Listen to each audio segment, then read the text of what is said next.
Electromagnetism के इस अध्याय में हमने अपने पिछले दो व्याख्यान में दो महत्वपूर्ण आर्टिकल समझे हैं। एक आर्टिकल था कि यदि डाइलेक्ट्रिक स्फीयर को यूनिफॉर्म इलेक्ट्रिक फील्ड में रखा जाए तब उस गोले के बाहर पृष्ठ पर हमने विद्युत क्षेत्र को कैलकुलेट किया था, उसका अध्ययन किया था। और दूसरा जो महत्वपूर्ण आर्टिकल था वो था कि हमने पोलराइज स्फीयर को लिया और पोलराइज स्फीयर के कारण पोटेंशियल और फील्ड की कैलकुलेशन की थी। आपको ध्यान होगा मैंने जो पोटेंशियल और फील्ड की कैलकुलेशन की हुई है वह गोले के बाहर, गोले के पृष्ठ पर और गोले के अंदर तीन स्थिति में की है। और फिर हमने एक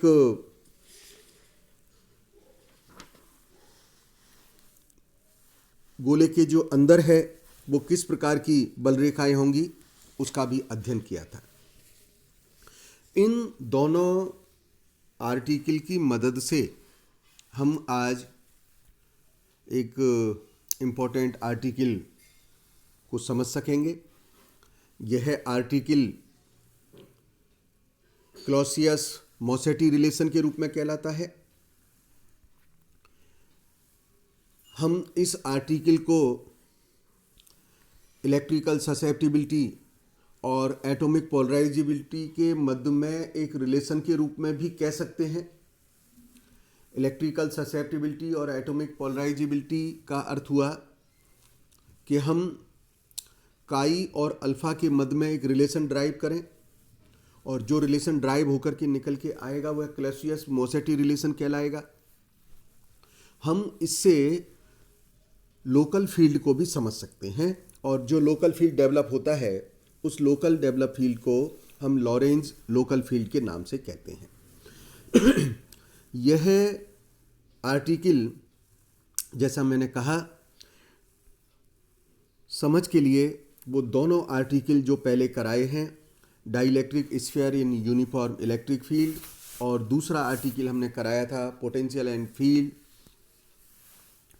ड्यू टू पोलराइज स्फीयर, हम उनका अध्ययन कर लें। उसके बाद हम इस आर्टिकल को अच्छे तरीके से समझ सकेंगे। तो इन दोनों आर्टिकल का प्रयोग करते हुए अब हम क्लॉसियस-मोसेटी रिलेशन ड्राइव करते हैं। आप जानते हैं जब कभी किसी डाइलेक्ट्रिक को संधारित्र की प्लेट के मध्य रख दें, मान लीजिए कोई कैपेसिटर की पैरेलल प्लेट है, उनके बीच में कोई डाइलेक्ट्रिक मीडियम रख दिया जाए तो कैपेसिटर प्लेट से जो हमें फील्ड डेवलप होता है वह है यूनिफॉर्म इलेक्ट्रिक फील्ड डेवलप होगा। तो हमने यूनिफॉर्म इलेक्ट्रिक फील्ड की उपस्थिति में डाइलेक्ट्रिक पदार्थ रख दिया है।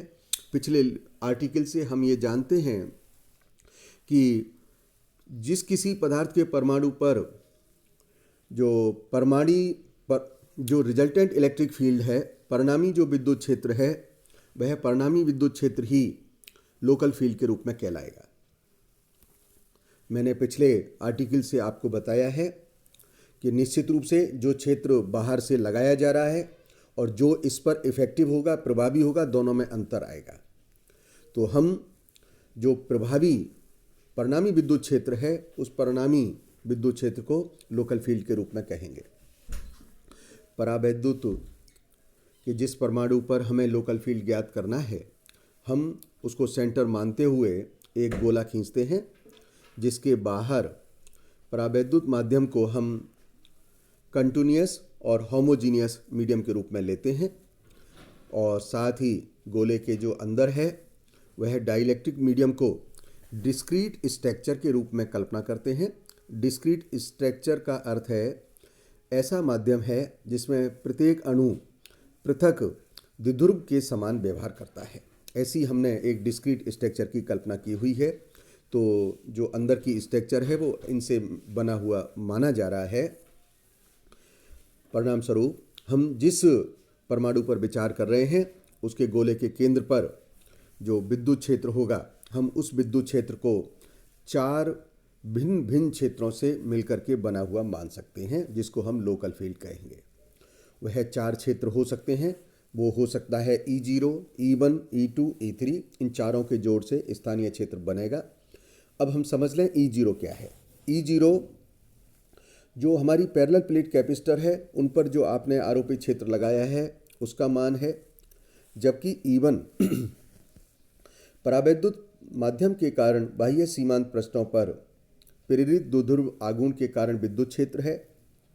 E2 गोले के सरफेस पर इंड्यूस पोलराइजेशन के कारण जो विद्युत क्षेत्र बनेगा उसका मान हमने E2 को दिया है, और गोले के अंदर जो इलेक्ट्रिक डाइपोल के कारण इलेक्ट्रिक फील्ड डेवलप होगा उसको हमने E3 कहा है। इस E0, E1, E2, E3 को मैंने इस डायग्राम में दर्शाया भी है। अब हम पृथक पृथक रूप से E0, E1, E2, E3 इन सब का मान निकालना का प्रयास करते हैं। आप जानते हैं यदि पैरेलल प्लेट कैपेसिटर है, कोई उसमें डाइलेक्ट्रिक मीडियम नहीं है, तो जब ऐसे प्लेट्स के मध्य में जो विद्युत क्षेत्र उत्पन्न होता है उसका मान E0 = sigma F by epsilon not होता है। सिग्मा F सरफेस डेंसिटी कहलाती है, चार्ज पर यूनिट एरिया कहलाती है। यदि हम E1 पर विचार करें तो E1 क्या है? परावैद्युत माध्यम के बाह्य सीमांत पृष्ठों पर इंड्यूस पोलराइजेशन के कारण है, और हम इस डायग्राम से देख रहे हैं कि किस प्रकार से परावैद्युत जो पृष्ठ है उस पर नेगेटिव चार्ज, और ये जो नेगेटिव चार्ज डेवलप हुआ है यह प्लेट ए के नज़दीक हो गया है। जो दूसरी प्लेट है वह बी है, और इस दूसरी प्लेट पर भी एक पॉजिटिव चार्ज डेवलप हुआ है, और इस इंड्यूस चार्ज के कारण पॉइंट ओ पर जो इलेक्ट्रिक फील्ड डेवलप होगा उसका मान minus sigma P by epsilon not है। Sigma P = polarization, dielectric polarization, जिसको हम कैपिटल पी से लिखेंगे। Therefore E1 = minus P by epsilon not.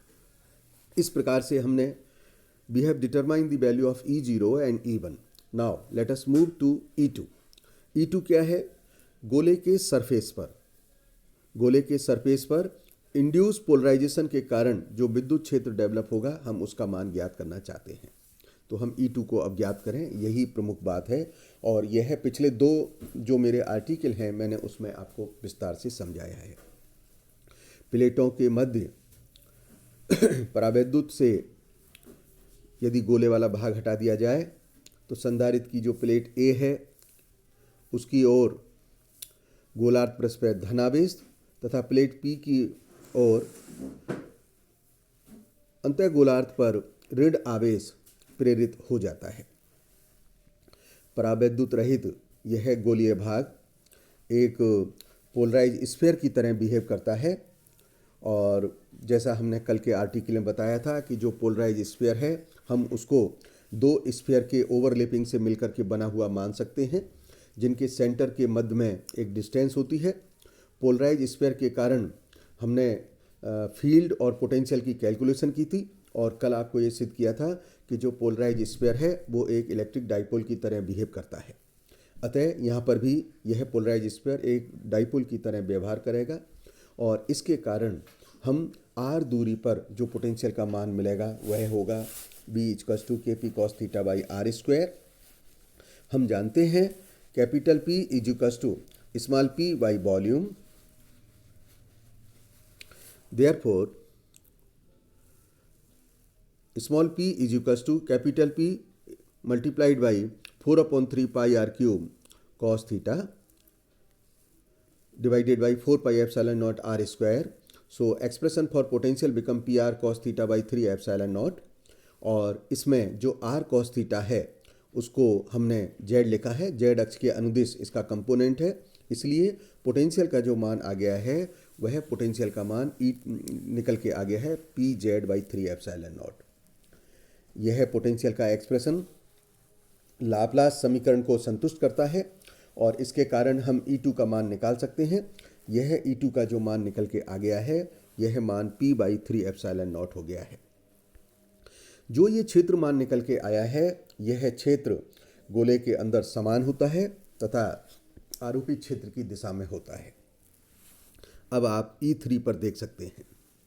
E3 गोले के अंदर उपस्थित द्विध्रुव के कारण बिंदु O पर विद्युत क्षेत्र है और विभिन्न द्विध्रुवों के जो बिंदु O के चारों ओर डिस्ट्रीब्यूटेड हैं, उन सबके कारण O पर विद्युत क्षेत्र का जो मान होगा वह उन सभी वेक्टर्स के योग से ज्ञात किया जा सकता है। सामान्यतः परावैद्युत माध्यम के लिए E3 का जो मान होगा वह 0 होता है या कह सकते हैं नेग्लिजिबल हो सकता है। अतः प्रभावी स्थानीय क्षेत्र के लिए E0, E1, E2, E3 सभी का मान रखें और सभी का मान रखने पर हमें ये समीकरण सिंप्लीफाइड होकर के आती है, जिसमें सिग्मा F को मैंने D कहा है, सिग्मा P को मैंने P कहा है। और इस प्रकार से लोकल फील्ड के लिए जो इक्वेशन प्राप्त हो गई है, वह लोकल फील्ड के लिए समीकरण प्राप्त हो गई है E + P/3 ε0।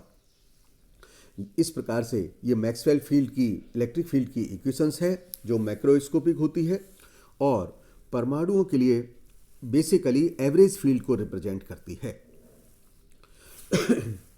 और इसका जो मान है वो संपूर्ण परावैद्युत पदार्थ में कांस्टेंट बना रहता है। लोकल फील्ड EL माइक्रोस्कोपिक क्षेत्र होता है तथा परावैद्युत के किसी एक परमाणु पर लगता है। इसके कारण, इस क्षेत्र के कारण हम परमाणु अधिक प्रभावी ढंग से पोलराइज हो जाते हैं। अब हम काई और अल्फा में रिलेशन ड्राइव करते हैं। हम जानते हैं atomic polarizability = P = alpha E जो लिखा है, and we know that capital P that is polarization, dielectric polarization, जो क्या होता है एकांक आयतन में उपस्थित द्विध्रुव का मान होगा। इसलिए कैपिटल P परावैद्युत में परमाणुओं की संख्या यदि मान लीजिए प्रति एकांक आयतन n है, तब प्रति एकांक आयतन द्विध्रुव आघूर्ण का जो मान होगा वह मान कैपिटल P = np होगा। P का मान इसमें सब्स्टिट्यूट करें और P का मान सब्स्टिट्यूट करने पर हम जो सिंप्लीफाइड इक्वेशन प्राप्त होती है वह है capital P = n α E/1 - n α/3 ε0। हमने इलेक्ट्रिकल ससेप्टिबिलिटी के लिए जो रिलेशन निकाला है उसको हम यहाँ पर सब्स्टिट्यूट कर सकते हैं। वह रिलेशन है P = ε0 काई E।